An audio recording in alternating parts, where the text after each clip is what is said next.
Assalamualaikum warahmatullahi wabarakatuh. Sebagai informasi, pembangunan Ibu Kota Nusantara (IKN) dipastikan terus berlanjut.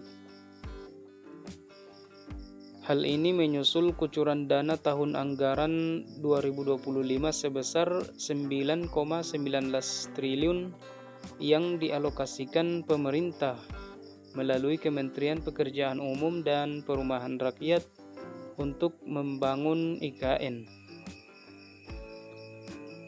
Menteri PUPR Basuki Hadimuljono mengungkapkan dana sebesar itu digunakan untuk pembangunan infrastruktur yang berada di ranah Direktorat Jenderal Bina Marga, Ditjen Cipta Karya, dan Ditjen Perumahan. Untuk bidang Bina Marga, beberapa kegiatan yang akan dilakukan yakni penanganan jalan akses dan di dalam kawasan inti pusat pemerintahan atau KIPP.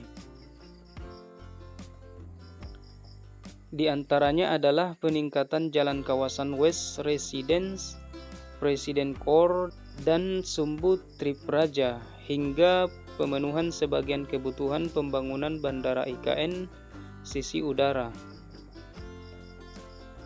Sementara itu, di bidang Cipta Karya, anggaran akan dialokasikan untuk pembangunan kawasan peribadatan, kantor Kementerian PUPR, jaringan distribusi air, hingga pembangunan pasar dan puskesmas di kawasan.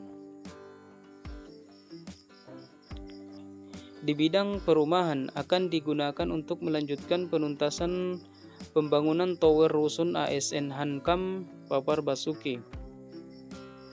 Hingga saat ini pembangunan infrastruktur tahap 1 IKN telah mencapai progres 93%.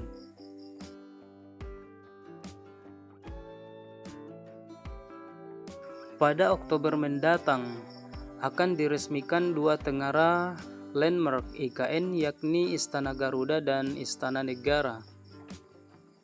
Selain dua gedung megah di kawasan inti pusat pemerintahan tersebut, juga ada kantor Kementerian Koordinator atau Kemenko 1, 3, dan 4 yang ikut diresmikan. Kemenko 1, 3, dan 4 kita punya target mudah-mudahan di Oktober ini bisa kita resmikan, ungkap Danis Hidayat Sumadilaga. Sementara rumah susun ASN 21 tower tuntas Oktober 2024, sedangkan rumah tapak jabatan menteri akan rampung 28 unit. Kemudian rumah menteri itu mungkin sekitar 20 unit, kan sekarang baru 14 unit. Mungkin dua kalinya sekitar 28 unit yang akan rampung pada Oktober 2024. Peresmian peletakan eskavator pertama atau groundbreaking proyek investasi non-APBN di Ibu Kota Nusantara IKN telah berlangsung 8 kali dengan seremoni terbaru dilakukan oleh Presiden Joko Widodo. Dari proyek-proyek sektor investasi dengan total nilai 53,5 triliun tersebut, baru satu yang tuntas pembangunannya dan diresmikan operasionalnya. Proyek tersebut adalah Swiss Hotel Nusantara yang dikembangkan oleh Konsorsium Nusantara, pimpinan Naga Properti Sugianto Kusuma. Sementara lainnya masih dalam tahap konstruksi dan bahkan lebih banyak lagi yang belum memulai pembangunan. Oleh karena itu, Otorita IKN memberikan batas waktu maksimal pelaksanaan pembangunan investasi non-APBN yakni 18 bulan sejak groundbreaking.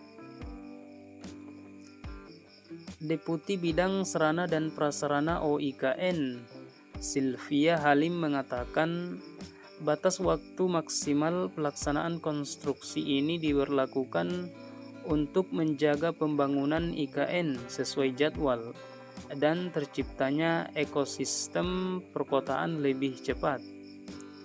Selain itu, kami sudah melakukan kurasi terhadap banyaknya investor yang berminat. Namun, yang kami cari adalah investor yang berkualitas. Ini artinya mereka tak sekedar sebatas groundbreaking, tapi segera membangun, tutur Sylvia.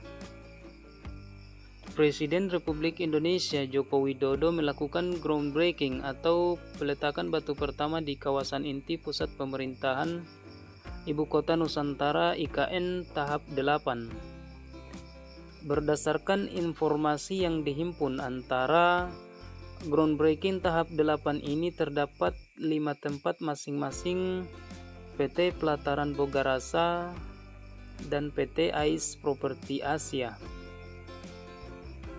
Kemudian PT Prima Hotel Manajemen Indonesia, PT Magnum Estate International, dan PT Delonix Bravo Investment. Ada groundbreaking beberapa perusahaan asing yang ingin berinvestasi di IKN. Ada 3 investor asingnya dan yang swasta nasional. Dan juga peresmian beberapa yang sudah selesai, kata Jokowi di Bandara Nusantara IKN saat menjelaskan terkait dengan kegiatannya berkantor di IKN. Berdasarkan penelusuran, antara perusahaan asing yang dimaksud oleh Presiden itu adalah PT Delonix Bravo Investment yang berbasis di Cina. Perusahaan tersebut bergerak di bidang properti. Di IKN, perusahaan itu memadukan berbagai jenis fungsi properti seperti hotel, apartemen, kantor, hingga pusat perbelanjaan. Selain melakukan peletakan batu pertama, tujuan Presiden berkantor di IKN juga untuk mencoba mengelola pemerintahan dari Istana IKN. Kita lihat kalau kegiatan yang banyak itu memang masih di Jakarta. Akan tetapi kita ingin coba kita kelola dari sini seperti apa, manajemen dari sini seperti apa, kata Presiden.